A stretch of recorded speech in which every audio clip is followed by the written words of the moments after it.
Excellent. So I'm going to hand over to Julie and Carla now to introduce yourselves and your presentation. Wonderful, thanks, Thea. Welcome, everybody. I'm Julie Hicklin. I'm the SEND lead in Manchester. Over to you, Carla. Hi, everybody. I am Carla Scaife, and I am the Greater Manchester Autism in Schools Project Manager.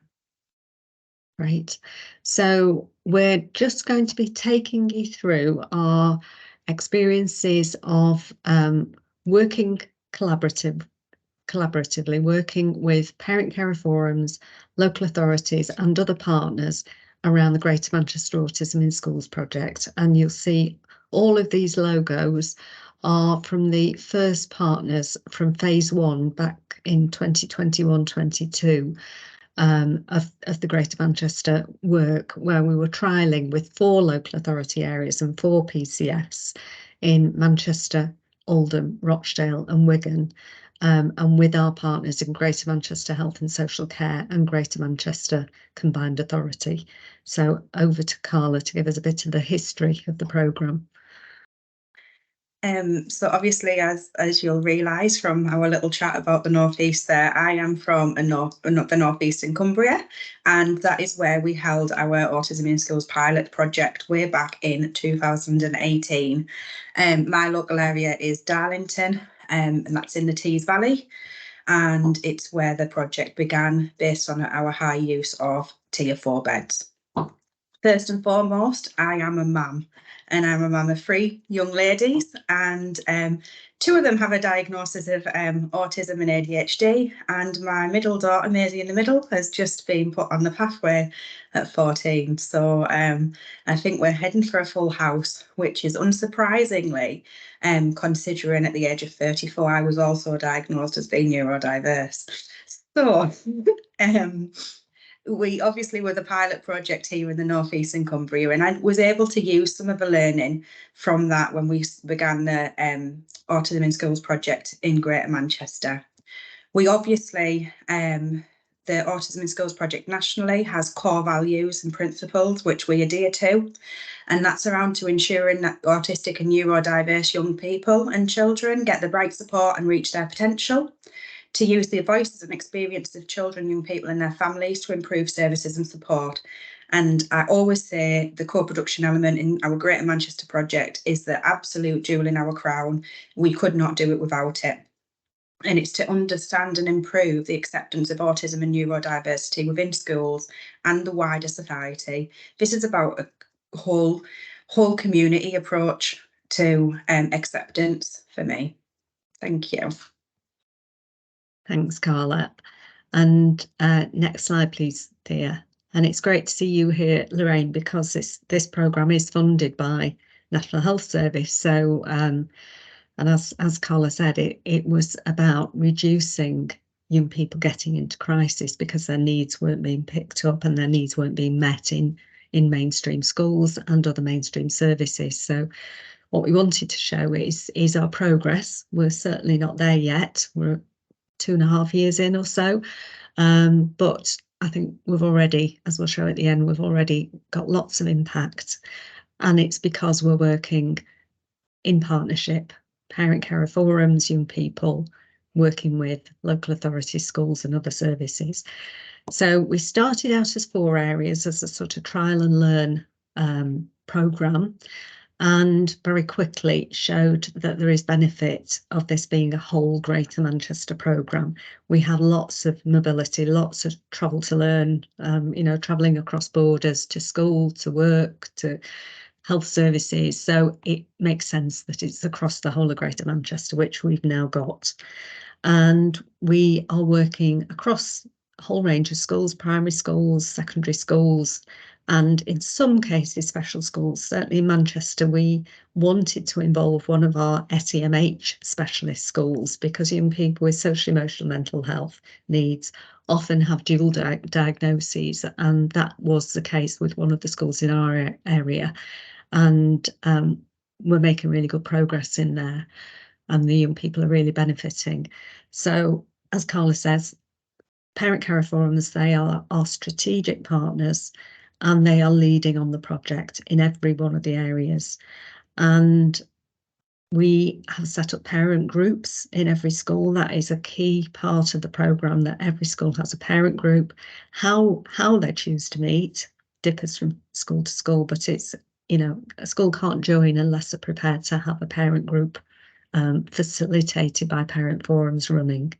Most of them tend to meet monthly, but we'll have a WhatsApp group or a Facebook group as another way of parents being able to communicate in between. And another focus of this is young people being able to understand their needs and feel less isolated in their mainstream schools. We've co-produced a training programme. You know, it's a local training programme that covers all of Greater Manchester, and it's based on that lived experience along with the expertise of practitioners, and we'll talk more about that in a few moments. So I'll pass back over to Carla. Yeah, so it's really important, obviously, as I said in the beginning, that co-production is just seen as standard practice. And I know that the word co-production gets used a lot, and it is often open to interpretation. So I will just say what it actually means for us here in Greater Manchester. So in Greater Manchester, we have a parent carer as a project lead. That's me. Well, welcome. Hi. And parent carer leads in each of the locality areas. The decision, obviously, to appoint me was made before I arrived, and then the decisions after that are below. So we have a Greater Manchester steering group, and that is made up of the 10 local areas. There would be a project lead from the local authority, parent carer forum, and somebody from health usually. And then in each of the locality, there is a local area steering group as well. And that is very, very much joint responsibility and directorship from the parent carer lead and local authority and health. So it is a real joint working relationship. Parent carer forums were involved from the initial planning stage. So they decided what they want their project to look like. And then we run surveys with parents, school staff and children and young people. So we created a children and young people survey as well within Greater Manchester. And we use that to form a baseline for both evaluation, but also to inform the direction that the project will take. So we asked things around communication, accessibility, welcome and care, and for families when they approach school about an issue, but also the young people, how do they feel about being able to raise an issue or a need or to ask for help, because that's really important as well. All of that learning is then used within the work that we do within the schools across the year. We have parent reps in schools facilitating groups, and we link into the leadership teams within that school as well to share the learning and be responsive to need. And parents are involved in devising and co-delivering the training for the school staff. So obviously Julie mentioned our training programme that we've developed in Greater Manchester.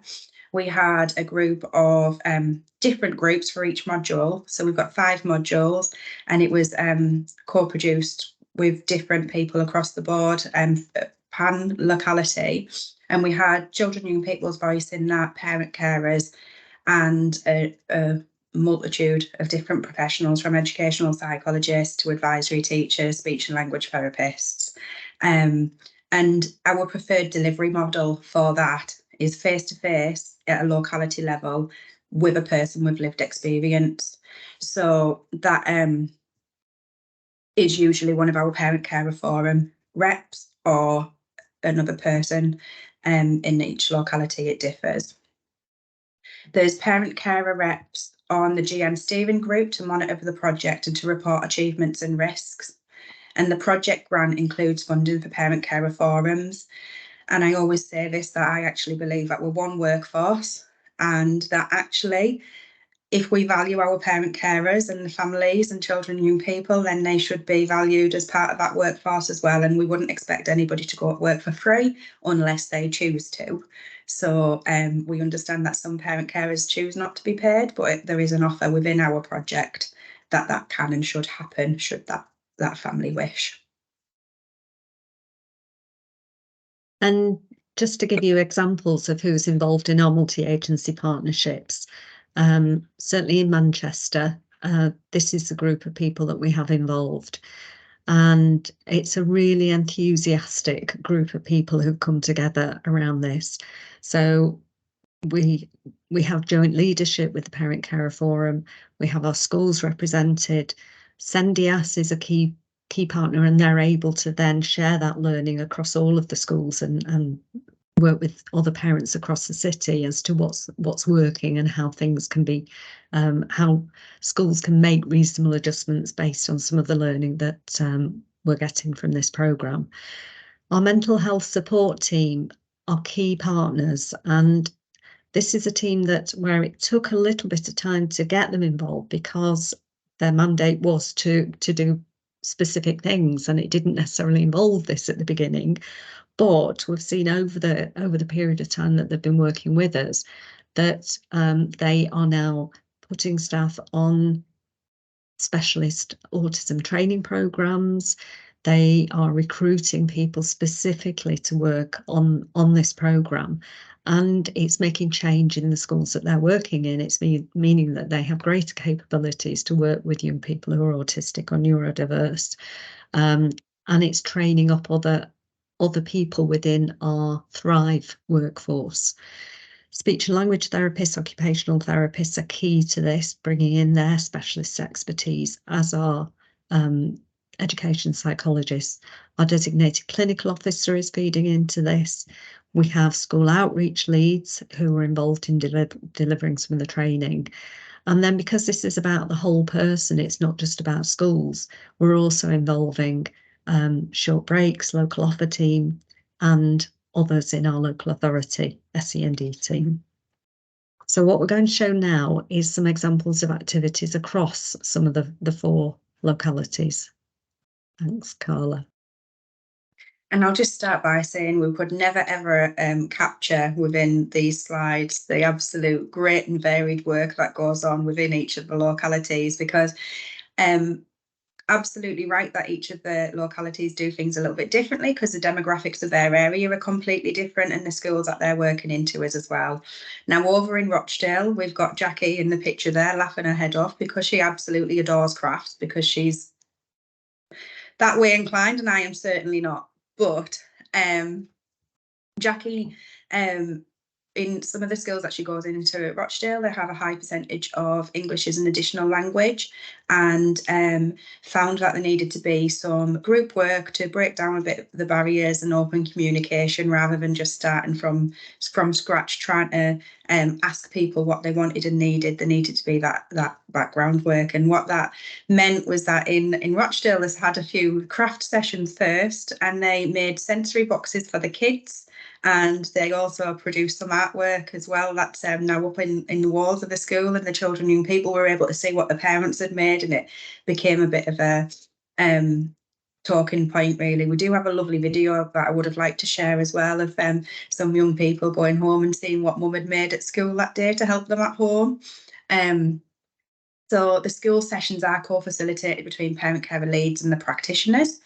It promotes open communication and a solution-focused ethos. And I think that's one of the key messages that I would get out in terms of the Autism in Schools project, because sometimes schools can be a little bit concerned that these parents groups are going to be a bit of a morning session. But it's about being solution-focused and looking at being part of that solution together. They offer training for parents decided by the parents at group sessions, and because of our multi-agency approach within Greater Manchester, they would bring that back to us at steering group level, and we've been able to be really reactive and proactive at the same time. So we've had the mental health support teams delivering transitions workshops, sleep workshops, and informing the priorities around what's being delivered. The Rochdale Parent Carer Forum in particular, and I know Manchester did this as well, actually created WhatsApp groups for those parents who couldn't attend group sessions or just didn't feel comfortable attending face-to-face. And the parents within the groups started taking active leadership roles within the groups and helping to facilitate them. For example, one of the parents who attended, who had English as an additional language, became the interpreter in year 2. And that we've really been able to evidence reduction in isolation and community inclusion because of those decisions made. It's somebody who has that relationship within that school anyway. And actually, I'm all about getting parents into employment if and when we can. Learning from schools groups is used in the local area steering groups and at Greater Manchester Steering Group as well. And 2 parents from schools groups now in Manchester, and now parent reps creating a sustainable model. I think it's probably important to note at this point, although it's not Greater Manchester, I was a parent who attended the groups back in 2018 of this project when it was a pilot in the North East and Cumbria. So there is definitely some sustainability in that. Thank you. Next slide, please. So Oldham phase 1 journey. Oldham are obviously absolutely amazing at infographics. And they've talked us through their journey here. So the key was preparation, planning and finding their schools. We had a real multi-agency approach to finding out and recruiting our schools over in Greater Manchester as well. And I probably should have covered that in the co-production bit, but it was really important to us that we were using the local area knowledge rather than just telling the forums which schools they were going to be working with, because sometimes it's more than just data. So we looked at local area data, which is important, but then local area knowledge and intel from the families too. So we approached our parent care forums and we had that multi-agency approach when deciding on the schools as well. And though that did take a little bit longer in the beginning, rather than just going with the schools who straight away said, yes, please, we were quite meticulous in the approach of finding where we would make the best impact. And that did mean that it took a little bit longer at the start, but we got a stronger impact because of it. Parent carers, the views and their agenda drove the sessions, the frequency. Who do we invite? Why do we invite them? There had to always be a purpose, because actually we need to show families that we're here for the longevity and it's not just another thing that we're doing and then we're going to pull out. So the what and the why in the building trust was really important to the families that we were working with. Some of the curveballs along the way were COVID, accessibility needs and tight deadlines, because the Autism in Schools project runs within an academic year and a lot of our partners don't run within academic years, and that can be, you know, you've got to be honest about your challenges as well. We gained commitment from practitioners and partners. We scheduled meetings in advance and we regularly fed back to families, because like I say, that communication and building trust is absolutely key. And the capturing the voice of the children and young people has been crucial in this. We do commission children and young people's voices, part of the Greater Manchester offer in each area. And I know in this, Andrea from Oldham Forum didn't want to put a finish line. She put a pink flag at the end because she wanted me to make it really clear that they'll never be finished. But we are continuing with co-production, communication, building relationship and not leaving anyone behind. Where we have seen an improvement in attendance, attainment and reducing exclusions. It's forever evolving. Thank you. Now, I had to show some of the lovely artwork from some of our young people. What became clear to us in phase 1 of the project, unfortunately, was that some of our young people at secondary level didn't know that they had a diagnosis or didn't know or understand what that meant for them. And I'm sure that was always with the best of intention around that young person, but when they got to secondary school, they struggled with that slightly. So, as part of the offer in each locality, a different provider worked on the children and young people's voice section to understand what autism meant to them and how it made them feel. They've been working on producing videos, and they have done whole school assemblies to raise awareness amongst their peers. And in some of the areas, for Oldham, for instance, they have the school ambassadors now who influence policies within school, and they've rewritten a homework policy recently, and very much supporting their sense of identity and feeling like leaders within that school as well. Thank you. And just a couple of examples from Manchester. So when we were devising the training, we had the aim that the training would be delivered jointly to school staff and parents all in the same room. It's not worked out like that, unfortunately, mainly because our secondary schools all have their CPD usually at 3 o'clock or 3:30 in the afternoon. It's very short and snappy. We've got to get through it fast, and it's the worst possible time for parents who are picking the children up from school and making tea at that time. So what we're generally doing is we're making sure that our parent facilitators are available during the school training sessions, but then we're bringing parents together in a daytime session in a slightly more leisurely way to come together, and not just to have the training. And most of the parents don't need it as such as training, but what they need to know is this is what we're training your school's staff in, so that you feel empowered to then go back to school and say, well, I know you've been trained in this, so why aren't you working in that way? Why don't you understand a bit more about my child? Because I know you've had training. But it also means that parents can come together just generally and get that peer support, reduce isolation, come out for a cup of tea and a biscuit and a natter, and to meet some of the other services. So we're now running on every couple of months, we're having marketplaces, workshops and training all interlinked, and getting all the kinds of services that parents tell us they want to know about to come to those. And we're bringing people from all the different schools together as a way of again reducing that isolation and building some friendship groups amongst those parents. And on the next slide, looking at how we're working with young people in Manchester. So our speech and language therapists and educational psychologists were doing some research with Manchester University around learning from the experiences of young people who are now in college about what could have been better for them when they're in school. And they've put together a training programme for our school staff called Haven, Hearing and Valuing Every Neurotype, which allows the schools to learn about how to bring children, young people together in interest groups. So this isn't about forcing friendships onto young people.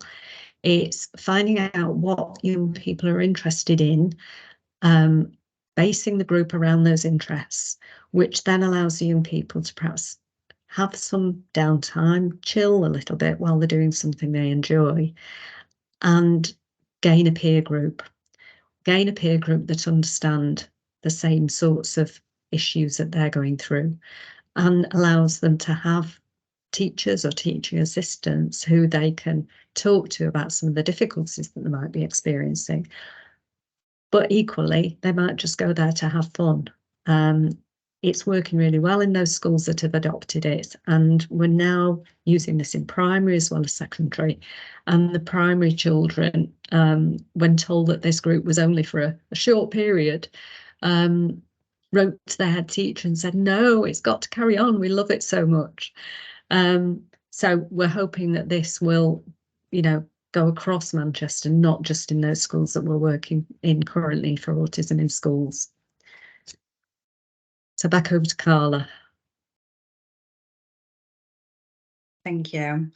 So again, it would be absolutely amazing if we could include on this slide everything that we've been told from families along the way. But considering our last survey got around 1,000 responses, that I'd struggle. So we had a secondary school head say that if we get this right for our neurodiverse children, we can get it right for all of our children. We've got a secondary head also saying parents know their child best and listening can support us in giving the best provision. And a parent importantly telling us that I feel lately I've had very good contact with the SENCO, and that's not like in the past. Yeah, so from all of our schools, we're hearing both from school staff and from parents that communication has improved. And I think that's particularly valuable from secondary schools, where parents really feel quite excluded once a child goes to secondary. You don't get that dropping off and meeting people at the school gate and being invited to, to school events.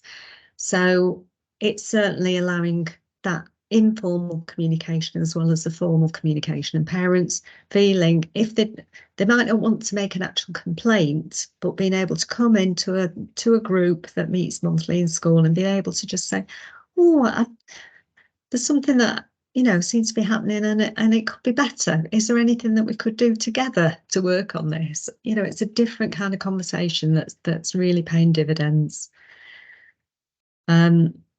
Carla, over to you. I was just going to say, I think that we can definitely say that it's addressing it when it's a niggle before it becomes a complaint, and being proactive in looking at solutions together around anything that's popping up along the way, because they always will be, and quite a lot of the time it has been really easy fixes, and it's just been around somebody facilitating that conversation to say, did you realise this? And the school have been able to go away and make some changes. We have seen young people and parents influencing policies and facilities. So, for example, I did talk about the school in Oldham with their school ambassadors as part of the project, and they rewrote their homework policy for this year. Now, that was off the back of last summer, students feeding back that there was a high amount of homework, and particularly over the 6 weeks holidays, and that when the school anxiety about going back to school has been so high, they were able to write a policy together with the senior leadership team, which was implemented this year. And the feedback has been overwhelmingly positive around those young people coming back to school in September, attending school happily on the return and with less anxiety. So that's obviously a major positive for that piece of work. And we've also seen creation of the sensory rooms. I did touch upon earlier the training programme that we have co-produced within Greater Manchester. Now, the first of those is an introduction to neurodiversity, and in that we cover the law around neurodiversity, because actually we deliver that to governors and head teachers, and sometimes we actually it needs to be said, you know, these are protected factors, and to have that honest conversation. And then module 2 is called Enabling Environments, and that's really around the sensory environment and what we can do around that young person to make a difference. And I talked earlier about Bury. For instance, Martin, the parent carer lead in Bury, sending me some pictures on WhatsApp and saying, look what you've done, because after that school attended the training, we also encourage something that we call an environmental walk around. So we would have a person with lived experience, whether that's a person with neurodiversity, parent carer, and a professional goes into that school, does an environmental walk around, and with the school together, they look at things that could be changed. And Martin one day sent me a photo on WhatsApp of a picture of a skip outside a school, and following the enabling environment training and this environmental walk around, they were ripping down signage, they were throwing things away, and they were just like so on board with this, and realizing that some of the displays that they'd had in the school hadn't been helpful for that positive learning environment.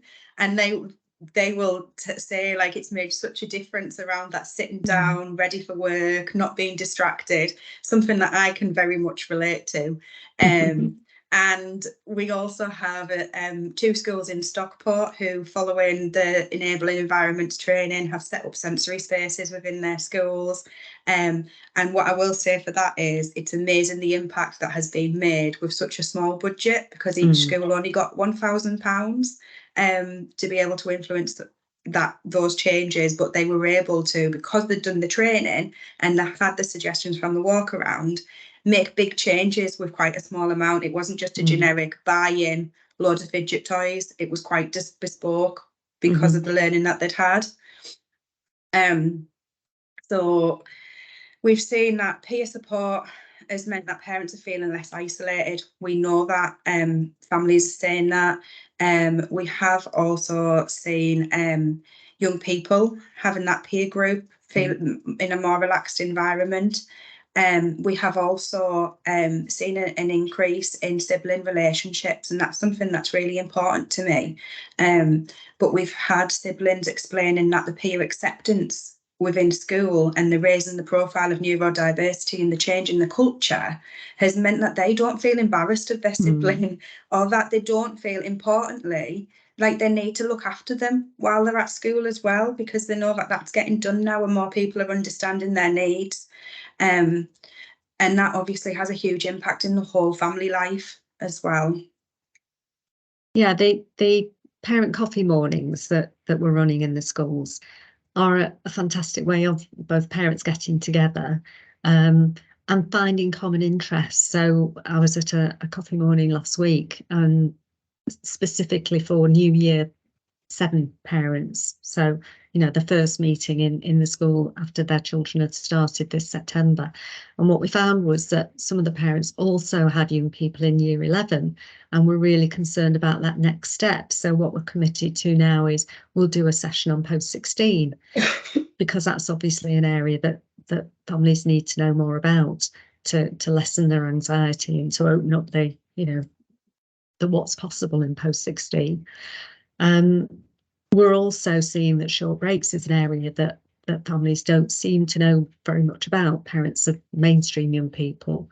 And our local offer team are commissioning community activities for young people, specifically around the kinds of areas that young people and parents of mainstream young people are telling us about. So we've got now a cycling group where young people are led, you know, have a skilled, experienced, accredited person taking young people out on cycle rides, teaching them cycle safety, teaching them how to repair their bikes and going out into the Peak District. And it might be the first time that young people have been out on that kind of activity without their parents. They're doing cooking groups where they're cooking for their parents to show that they're gaining independence skills. So yeah, it really is pulling together all the services to meet the needs that parents and young people are telling us that they have. So I think we'd probably better move on, because what we'd like to hear about is your experiences, you know, whether you're involved in autism in schools, if you're co-producing with parents and neurodiverse young people. So over to you.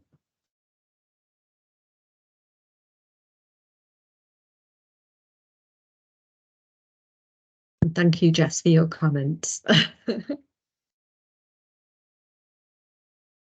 Yeah, thank you for the presentation. It was really interesting. So we're nowhere near as far down the line as you guys are, but there's some bits of our practice that I'm fairly proud of.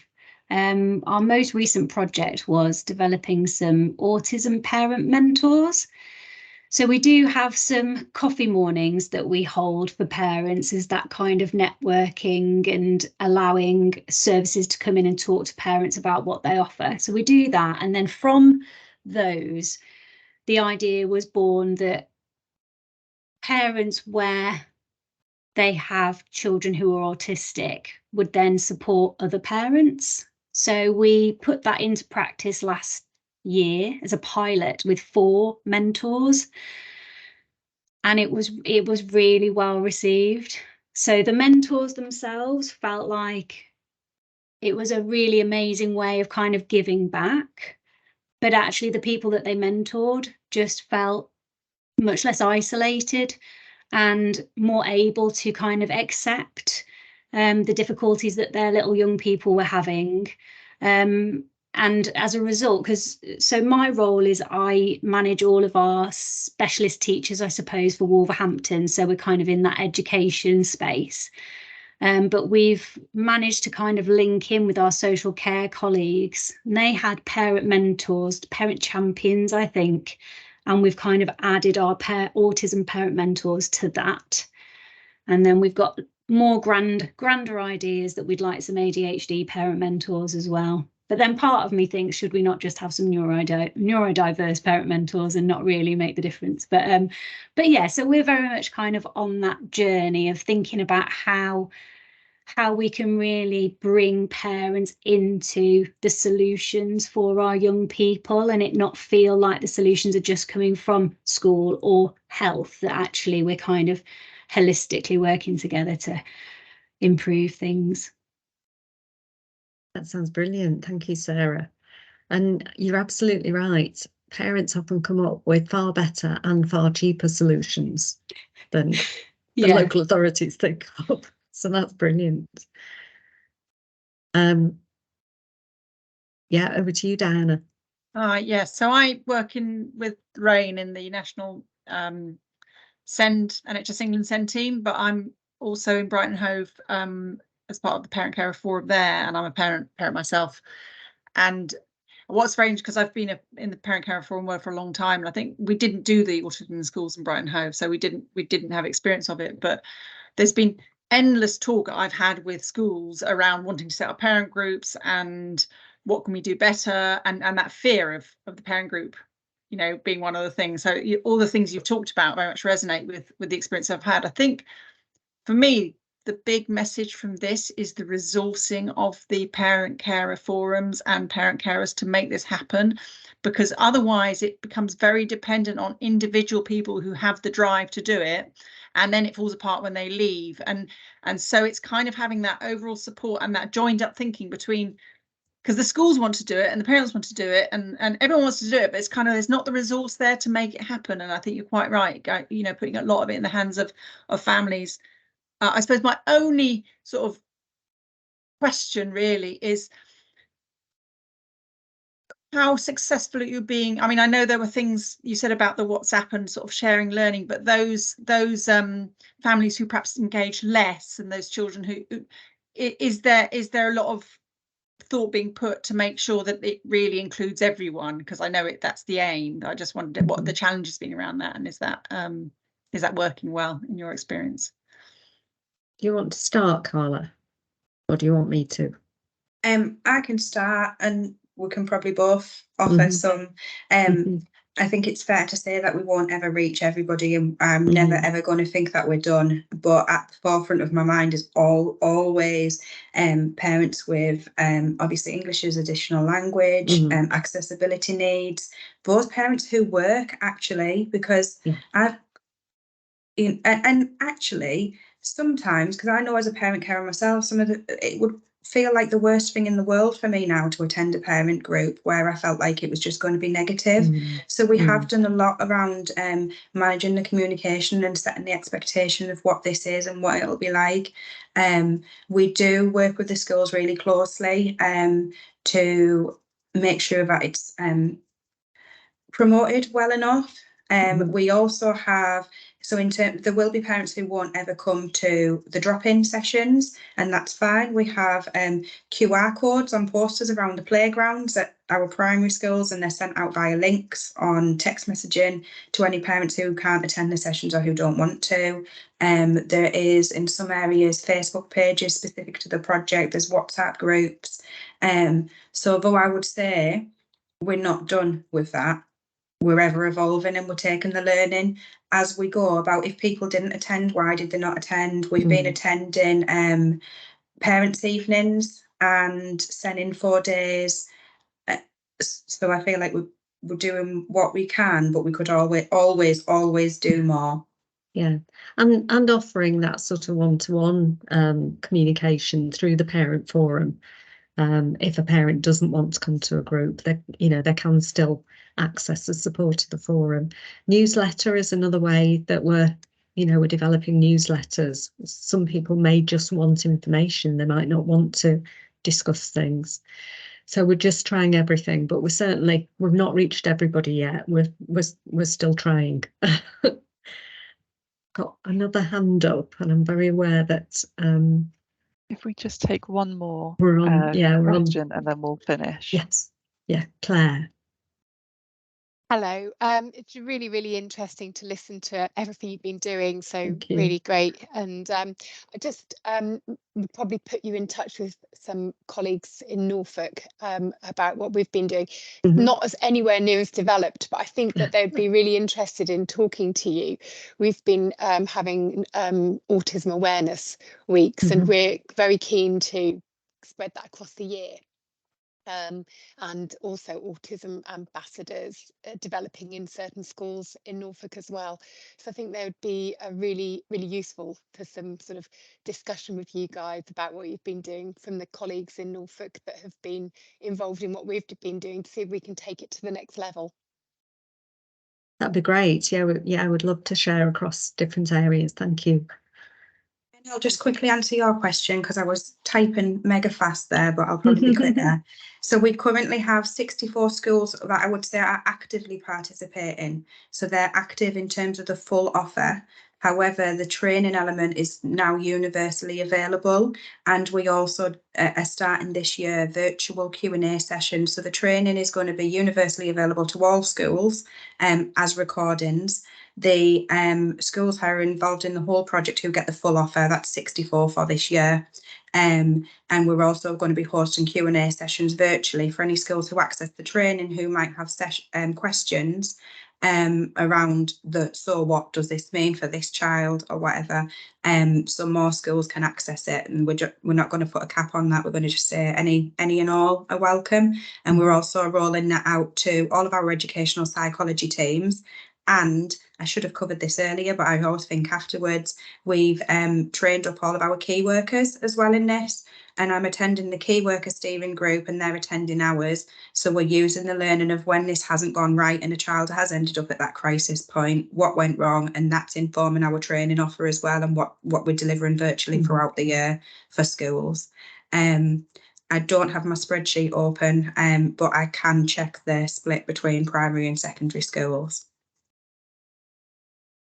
Thank you, that's really helpful. Thank you, everybody. So I need to pass over to Thea now to round things up. Yeah, thank you so much, Julie, and thank you so much, Carla. That was such a fascinating presentation, and it's so great to hear about all the fantastic work that you're doing in your area. I can see there's lots of positive comments coming in the chat, so if you haven't had a chance to take a look yet, I do recommend it, because I think everyone agrees that this has been really excellent to hear about, and really insightful. Thank you very much, everyone else, for attending today as well. It's really fantastic to see so many of you here today, and you've engaged so well with the day as well. If I could just remind you to complete the evaluation form, it's really appreciated. It shouldn't take too long either. I've sent a link in the chat, and I'm also just showing my screen right now. If you would prefer to use the QR code, I'll leave this open for the next minute or so. You don't have to go back into the main session. The event has kind of ended now. So I know that some of you will have meetings, or will just want to get some lunch or stretch your legs. But thank you so much for joining. It's been lovely seeing you all. Bye. Thank you all. Thank you.